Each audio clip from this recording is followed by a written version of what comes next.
The year is 2026. Your $3,500 smart fridge has a GPU and displays advertisements, your boss is an AI, your girlfriend is a robot, and every startup pitch sounds like Uber but quantum. Welcome to the future. It's somehow both over-engineered and still in beta. But it's time for the annual tradition where I wake up the vat of precogs in my garage and tell you exactly what's going to happen this year. Last year, I told you AI agents would be the biggest thing in tech. And if you would have just listened to me, you'd be a billionaire right now. But you didn't listen. In fact, I didn't even listen to myself, and now it's too late to front run this trend. But all is not lost. There are some even bigger trends emerging in Silicon Valley right now, and as long as the record-breaking stock market doesn't crash, there's an endless supply of money being thrown around that can still make us all billionaires. In today's video, we'll look at 10 trends in technology, covering everything from AI slop to nuclear-powered quantum sex robots to new JavaScript framework features that will finally make the world a better place. It is January 14th, 2026, and you're watching the Code Report. Not everybody is cut out to become a billionaire AI grifter, but the next best thing is landing a stable, high-paying job doing some honest software engineering work. But will those jobs even exist in 2026? Unfortunately, the good old days of 2023 don't seem like they're coming back. After the 2023 tech pullback and the rise of AI coding tools that followed, the amount of job openings on Indeed for software engineers have not regained their original glory. But this ominous-looking chart doesn't tell the full story. On a more positive note, the Bureau of Labor Statistics is still forecasting 15% software development job growth through 2034. In addition, back in September, a major change to the H-1B program might be good news or bad news depending on who you are. If you weren't lucky enough to be born in the United States, you'll now have a $100,000 fee to apply for an H-1B visa, and that makes it far more difficult for US-based tech companies to hire cheap labor from overseas. The good news, though, is that despite what the optimist will tell you, AI coding tools are still nowhere close to replacing human engineers, and I have zero fears that that's going to change in 2026. In fact, all the vibe-coded slop out there is creating a whole new class of jobs called code janitors, who need to clean up all the garbage code created by these AI tools. But where is AI itself headed? Everybody knows we're in a bubble with valuations that make zero sense, but the question is, are we at the peak of this bubble, or are we still another decade away from the peak? I'd argue that we still have at least a few more years to keep this hype cycle alive. It's pretty obvious now that LLMs as a technology have plateaued and are not actually intelligent. When GPT-5 came out a few months ago, it was a huge disappointment, and we're not seeing the exponential leaps in intelligence that a truly intelligent, self-improving AI system should be able to make.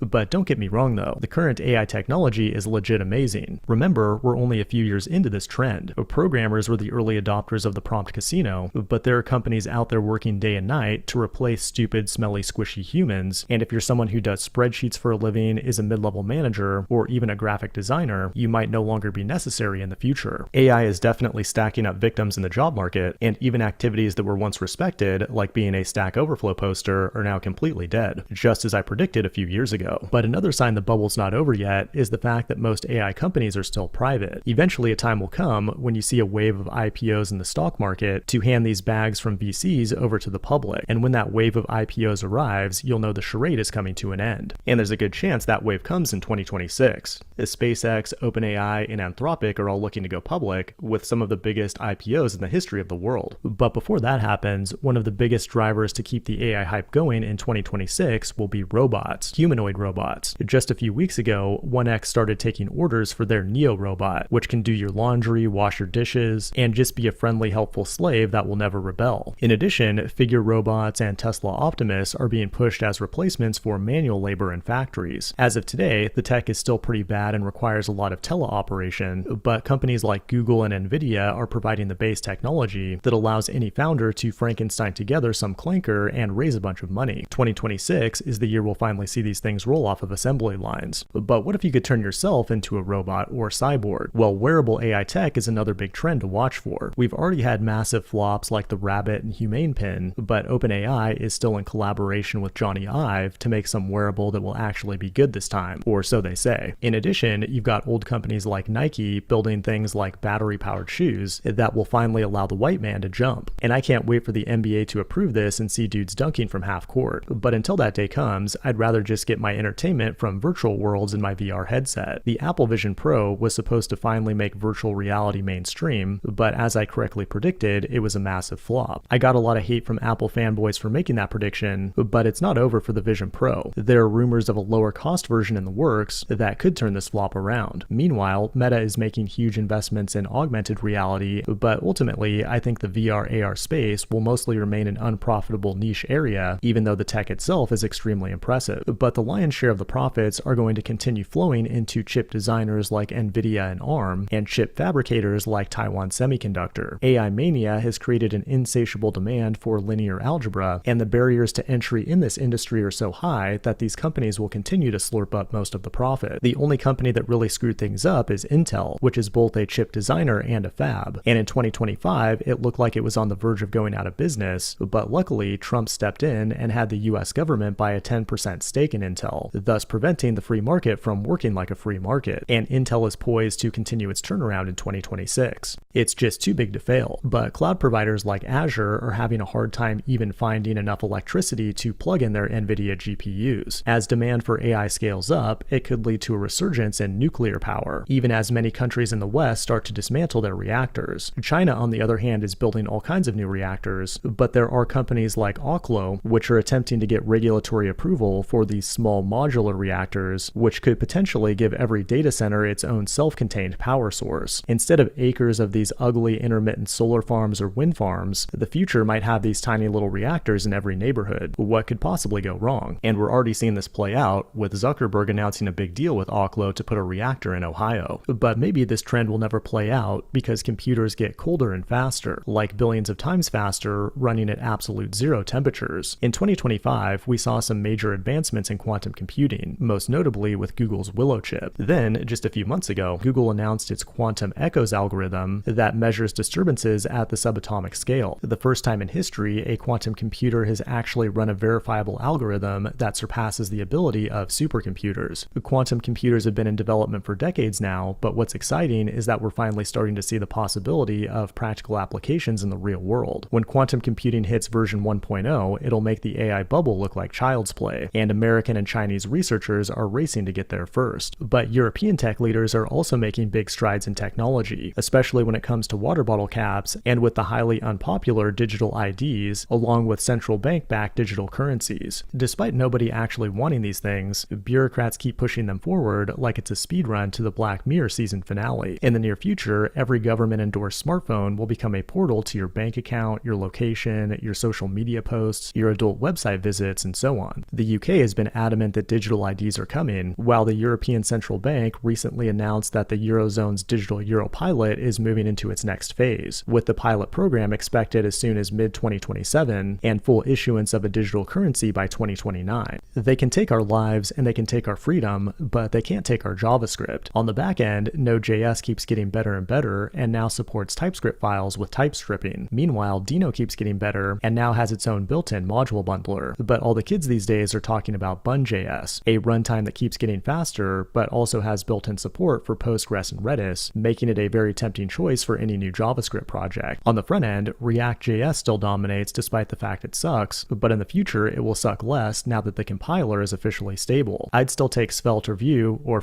even Angular over React, but there's still new JavaScripts hitting the scene like Ripple, which should be on your radar in 2026. But if you're looking to level up your skills this year, you need to check out Brilliant, the sponsor of today's video. I'd highly recommend their How AI Works course, which teaches you how to build a functioning language model from scratch. You'll get to experiment with things like feature vectors to edit facial expressions and images, along with other hands-on lessons that are personalized to your skill level, so you can master challenging topics over time. Check out brilliant.org/fireship to learn for free for a full 30 days, or scan the QR code on screen to get 20% off an annual premium subscription with unlimited daily access. This has been the Code Report. Thanks for watching, and I will see you in the next one.